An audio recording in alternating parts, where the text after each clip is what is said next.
sou José Luiz, professor da Faculdade São Francisco de Assis.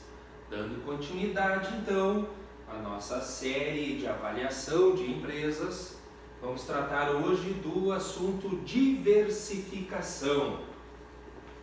Antes de adentrar especificamente no estudo da diversificação, é importante que a gente conheça a aversão ao risco.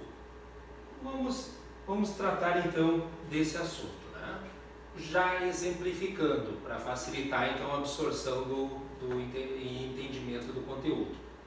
Vamos supor que o indivíduo possua uma riqueza de 10 e que esteja na iminência de decidir fazer uma aposta, na qual possui 50% de probabilidade de ganhar 5 e 50% de probabilidade de perder 5.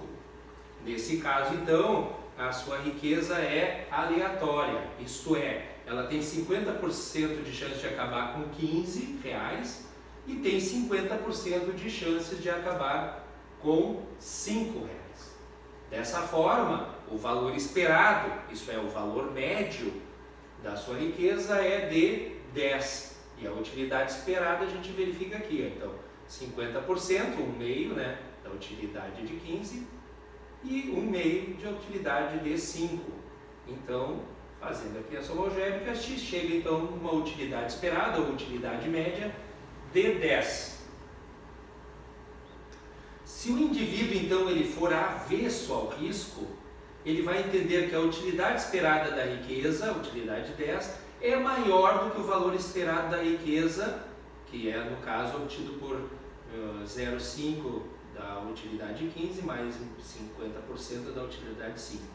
Dessa forma, então, se diz que esse indivíduo que entende ser mais útil ter essa riqueza, o 10 aqui, ao invés de apostar, então, nessa possibilidade de metade da riqueza de 15 ou metade da riqueza de 5, se diz que é um indivíduo avesso ao risco. Já que ele prefere ter, então, o valor esperado da sua riqueza, essa utilidade 10, ao invés de fazer essa aposta aqui. Ele faz uma aposta, ele tem a possibilidade de optar com 15 ou de 5, mas como ele é avesso ao risco, ele prefere ficar garantido sempre com 10. Dessa forma, então, um gráfico para um indivíduo avesso ao risco é esse aqui, observe, a utilidade da riqueza para ele aqui está, ó. Então ele entende que é mais útil para ele, ó, já que aqui é medida a utilidade, ele manter os 10, do que ele fazer uma aposta e poder ficar com 15, mas também com 5. Então está abaixo aqui, observe. Mas de qualquer maneira dá os mesmos 10 de riqueza, observe. Mas para ele é mais útil ficar com 10 do que ter uma chance 50% de ter 15 ou 50% de estar com 5. Então esse é o gráfico do indivíduo avesso ao risco. Por outro lado, os indivíduos propensos ao risco são aqueles que preferem uma distribuição aleatória ao valor esperado da riqueza. Ou seja, a utilidade esperada da riqueza é menor que o valor esperado da sua riqueza. Nesse caso, então, o indivíduo é propenso ao risco. Então, esse indivíduo, ele prefere, ao invés de ter os R$10 garantido, ter uma possibilidade de 50% de 15, mesmo tendo uma chance ainda de 50% de ter 5. Então, ele é propenso ao risco e, dessa forma, então, graficamente, a propensão ao risco dele vai ter essa curva aqui. Observe, a utilidade de ter os 10 para ele é menor do que a utilidade, né, ele prefere apostar, então, ter uma chance de 50% de ter 15, mesmo tendo uma chance de 50% de ter meio, do que manter os 10 garantidos. É maior para ele a utilidade, então, de fazer a aposta. Aí sim entramos então na diversificação, né? Então, a diversificação é um tópico que é relacionado ao risco e que a gente verifica que através dela é possível então, diversificando os investimentos, reduzir o risco da nossa carteira, né? Vamos ver aqui então. Suponhamos agora então que o indivíduo esteja a tomar uma decisão de investir R$500 em duas empresas diferentes, cujos preços das ações são idênticas no valor de 50 cada uma. Então ele tem 10 ações a 50 que dá os 500. Né? Sendo que uma dessas empresas então fabrica óculos escuros e a outra guarda-chuva. sabendo-se ainda que a probabilidade de ocorrência de sol e de chuva para o próximo verão são iguais. Nessa hipótese, então, um indivíduo que é avesso ao risco, ele vai preferir, de forma sensata, investir um pouco do dinheiro em cada uma das empresas. Porque com a diversificação pode-se obter o mesmo retorno, mais certo e, portanto, mais desejável para esse indivíduo que é avesso ao risco, né? Para confirmar essa afirmação, vamos supor que, se o verão for ensolarado, as ações da empresa de óculos dobram de valor, saem de 50 e vão para 100, enquanto que as de guarda-chuva têm seu valor reduzido pela metade, de 50 vai para 25. E se o verão for chuvoso, os rendimentos então se invertem, ou seja, as ações da empresa de óculos terão o valor de 25 e as das empresas de guarda-chuva, as ações sobem para 100.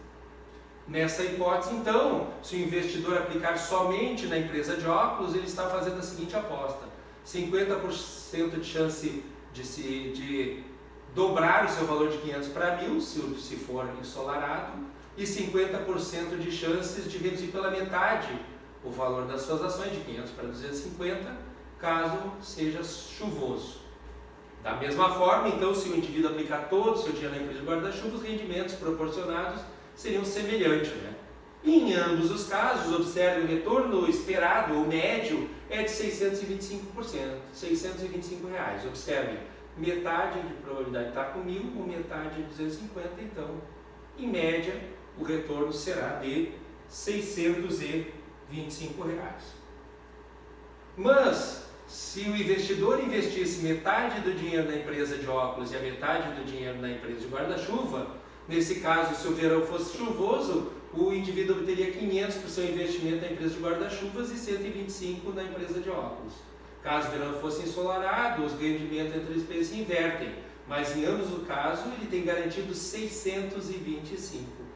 Ou seja, ao diversificar o seu investimento nas duas empresas, o investidor reduziu o seu risco total, obtendo o mesmo rendimento esperado. Claro que nesse caso hipotético, né, os ativos eram perfeitamente correlacionados de forma negativa. O coeficiente de correlação dá -1, nós vamos ver na sequência, vamos fazer uma breve recapitulação desses conceitos estatísticos, né? Isso é, quando o valor de um ativo aumentava, o do outro se reduzia na mesma proporção. Esses pares de ativos, embora sejam valiosos, são muito difíceis de se encontrar na prática, porque a maioria dos ativos eles se movimentam na mesma direção. Consequentemente, enquanto os movimentos dos preços dos ativos não forem correlacionados de forma perfeita e positiva, haverá alguma possibilidade de ganho, então, com a diversificação.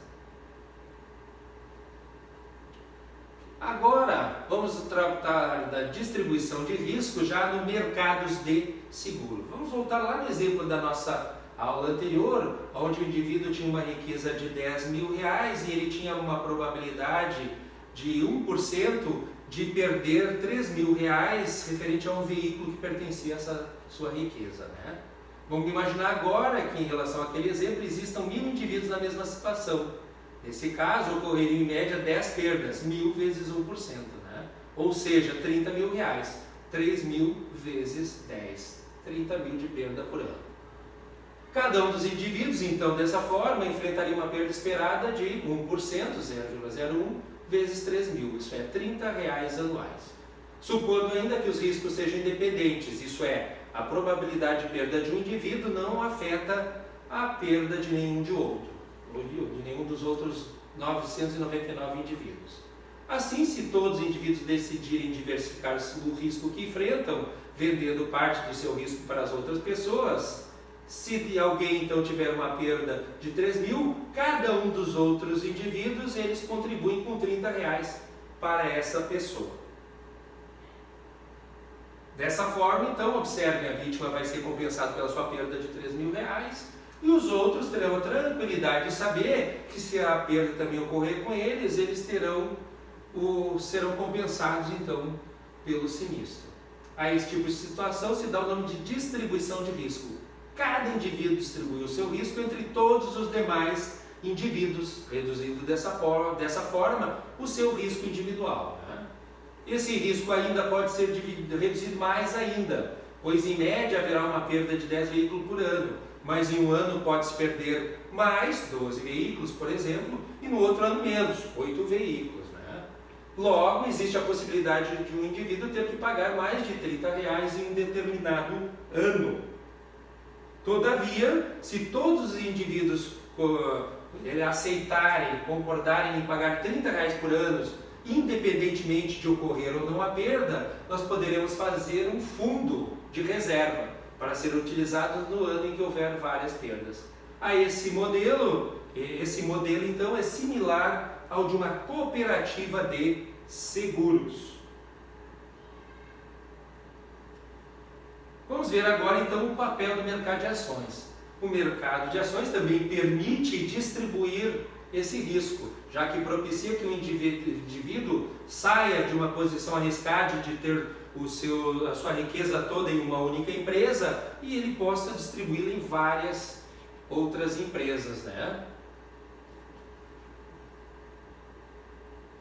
Só que, diferentemente do mercado do seguro, onde não havia risco agregado, que é o tal do risco de mercado, no mercado de ação existe. Por quê? Porque em um determinado ano o mercado como um todo pode ir bem e em outro ele pode ter um desempenho ruim. Todavia, alguns indivíduos estão dispostos a correr esse risco. Então, o mercado de ações oferece um meio de transferir investimentos arriscados das pessoas que são avessas ao risco para aquelas que estão propensas ou dispostas a enfrentá-los, contanto, naturalmente, que recebam uma compensação pecuniária suficiente. Para me arriscar mais, eu quero ter um retorno maior. Obrigado a todos e até a nossa próxima aula.